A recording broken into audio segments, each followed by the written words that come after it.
Hi, I'm Bob Reed, CEO and co-founder of Everest. We're one of the licensed crypto custodians here in Malta, and the only crypto custodian in the world with its own blockchain, which means we can tokenize things, really anything. I'm raising $100,000 on a convertible note with a 25% bonus, which is the same terms as our seed round from 2019, which was led by the SoftBank family. That's in addition to the $7.5 million that Everest has already invested itself into building the platform. Let's go back to sort of what's plaguing society today. But it's this, the wallet, like one of the best user interfaces ever, like 4,000 years in the making. I've got almost everything here, like we all do. Like we can manage, like, got my identity, my insurance, my personal card, my corporate card, my hotel loyalty, got my euros and my dollars and my receipts. If I could fit it in, I would have my social media, Twitter and Instagram and Facebook in here. I'd have all my crypto accounts, right, from my personal ones to my centralized exchange. And I'd have my stock portfolio all into one thing. When we tried to digitize this and put it into here, we ended up with 45 different apps that don't talk to each other. And that's primarily due to two things. Like, one is regulation, the other thing is technology. Now, in regulation, I think we all know, like, banks can't offer stock trading, stock brokerages can't offer crypto, crypto can't offer savings accounts, and social media can't do hardly anything other than trade photos. And on technology, well, tokenization is pretty new. And so what Everest did, the reason Boy from California is standing in Malta today, is because of the license we got from the MFSA, along with our token engine. So what we did is we tokenized everything. Identity, money, crypto, stocks, everything.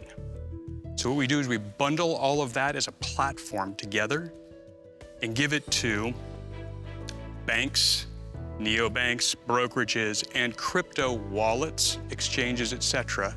I'm gonna go ahead and put onto Twitter, x.com, proof that I'm human and not a bot, but I'm not gonna give Elon my credit card to do it.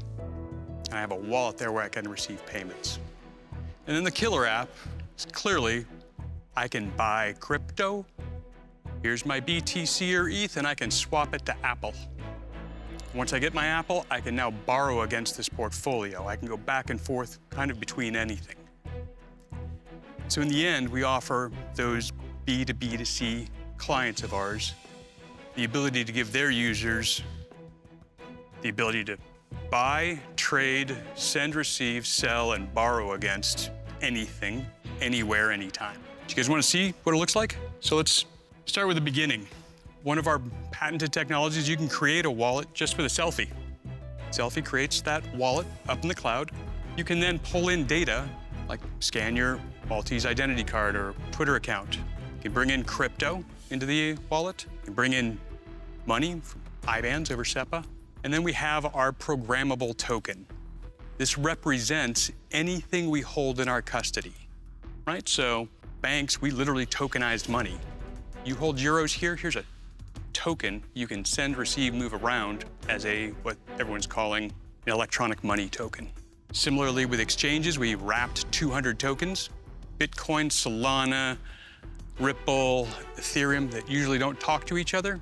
They all swap and talk to each other on our network because it's our chain. And similarly, stocks and commodities. And they end up in all of these sub-wallets, right? So you have, might be tough to see, you have your identity and your docs there, right? You have your hotel loyalty points, all of your crypto wallets, your social accounts, etc. So, Bob, this year hasn't been a great year for the crypto industry, has it? I mean, in the sense that there's been a lot of turmoil in the market, with the FTX, Coinbase, people facing new regulations in the US. Lengthy time spent wearing orange, you know. Have you seen some positive traction at Everest? Yes. The US, due to the political landscape, federalism, etc., have not managed to do anything right with crypto regulation, which means anyone building there is really in fear, doubt. Malta through the MFSA, built the VFA framework, which became 98% of MiCA, the Pan-European crypto license. And so that has become literally the beacon on the hill. Everyone understands now MiCA is gonna happen, already passed European Parliament, and now I put it, it's like the Olympics with the gun going off, and everyone's racing.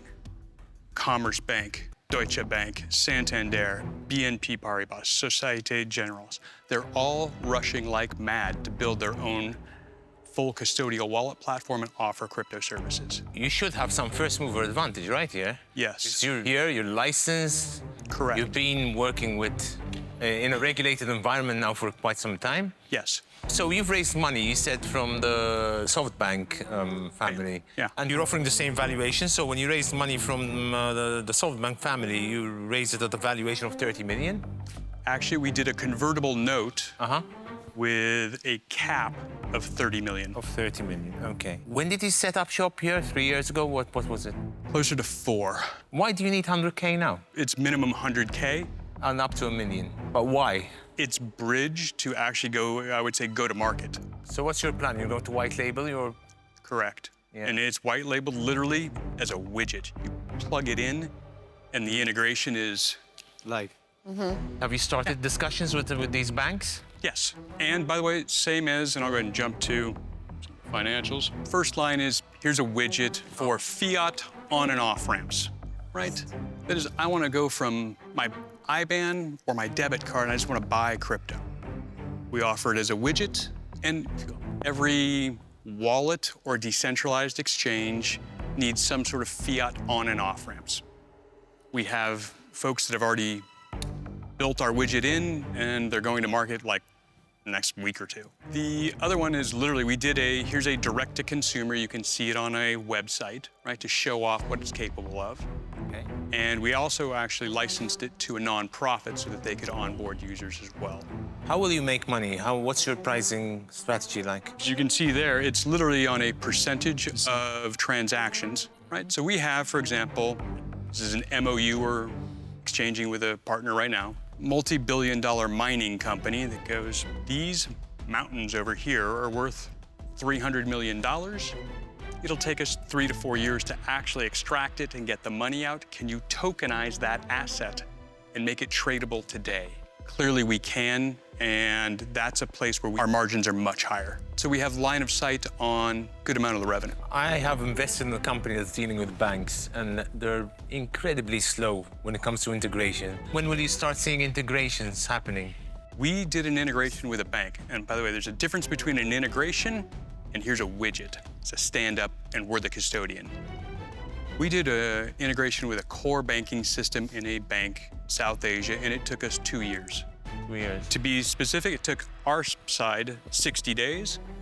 I know. How do we talk to it? It took them 2 years. What's your exit strategy? If you grok some of the pieces I've put together here, if I'm minting tokens that look like Apple and things like that, and I have these crypto, and I'm exchanging them, we'll add another license or two, where we'll have MFID and EMI, and we look like one of the biggest financial institutions capable of actually doing exchange activity. So we'll just keep growing. You don't have like a vision to have an exit plan anytime soon. We're talking about maybe 8 years or more. We have already had discussions where people have knocked on our door and said, are you for sale? I can't build that way. I have to build that this will last forever. Now, if somebody shows up with an obscene offer, then I do what's right for the shareholders. You're making reference to we. Can you explain a bit the team behind it? Sure. The other co-founder and I, we go all the way back to business school together.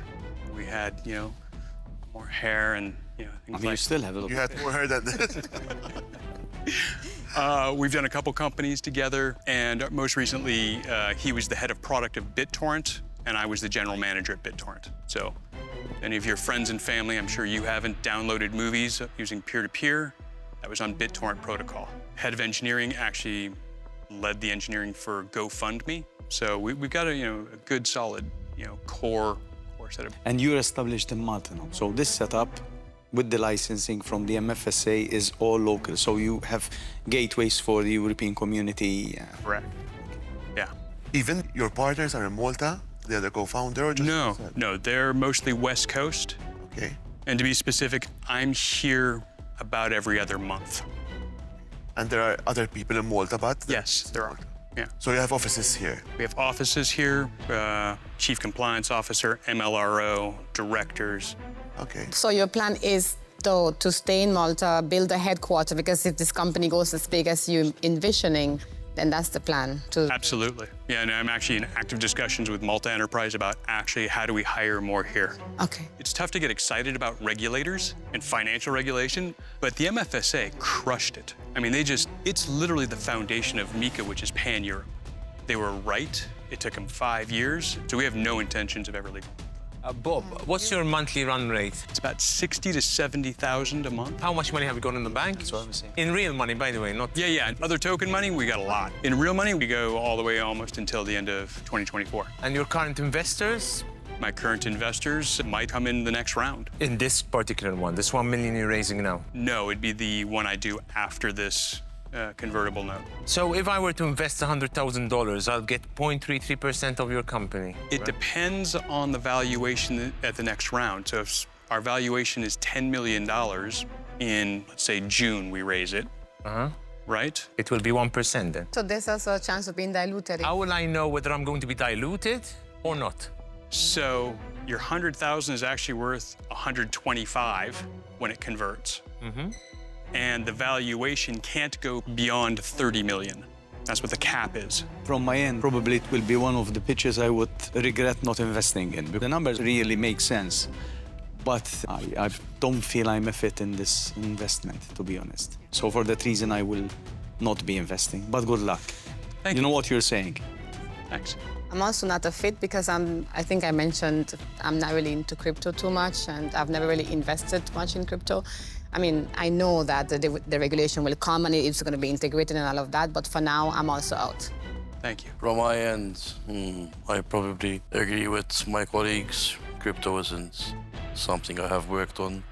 It seems great, and I can see a lot of excitement coming in this side, but I'm going to have to not go out on this. Makes sense. I mean, I've never invested in crypto, to be fair, and I think one day most of the current coins will be worth zero, but that's my humble opinion. But it's not crypto you're selling here. He's selling the Integration, the integration of crypto. He's not prospecting for gold. He's selling the shovels here. Yeah. I have gone through the pain you're going with dealing with banks. So I'm not going to say yes now, but you can take my details, and I'm quite happy to participate in your funding round. Well, that's great. Thanks, Bob. I'm interested to take up 100K investment. Okay, that's great. Excellent. Very good. More help. There you go.